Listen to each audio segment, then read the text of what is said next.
आवाज दो, आवाज दो, आवाज दो।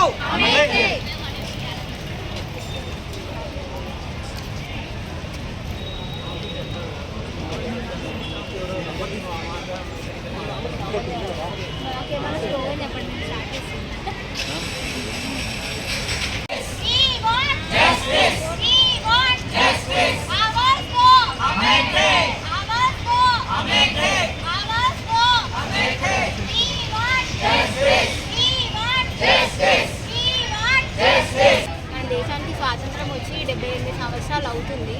కానీ అప్పటికి ఇప్పటికీ మహిళల భద్రత విషయంలో ఏ మార్పు లేదు. ఈవెన్ తల్లి గర్భంలో ఉన్నప్పటి నుండి తను బయటికి వచ్చి తను చనిపోయేంత వరకు ఏదో ఒక స్టేజ్లో తను ఈ అభద్రత గురించి లోనవుతుంది. కనీసం ఇంట్లో లేదు సేఫ్టీ, బయట లేదు, కనీసం వర్క్ ప్లేస్లో కూడా లేదు.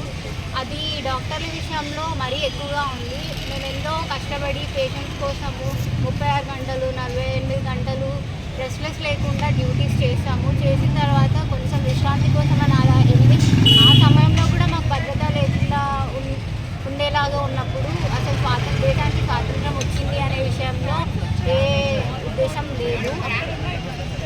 ఇదే స్వాతంత్రానికి అసలైన భావం అయితే ఆ స్వాతంత్రానికి అసలు అర్థమే లేదు. కానీ కనీసం ఇప్పటికైనా దేశంలో జరిగే అనర్థాలన్నింటినీ దృష్టిలో పెట్టుకొని తగిన భద్రత కల్పించాలి మహిళలకి, ఆడపిల్లలకి అని కోరుకుంటున్నాము. అండ్ ఈ విషయంలో మీడియా కానీ ఇతరులు కానీ బయట జనాలు కానీ ఎవరైనా వాళ్ళ వంతు వాళ్ళు మాకు సపోర్ట్ చేయవలసిందిగా కోరుతున్నాము. ఇక్కడేమో సమస్యలు మీకు లోకల్గా హాస్టల్ ఫెసిలిటీస్ గురించి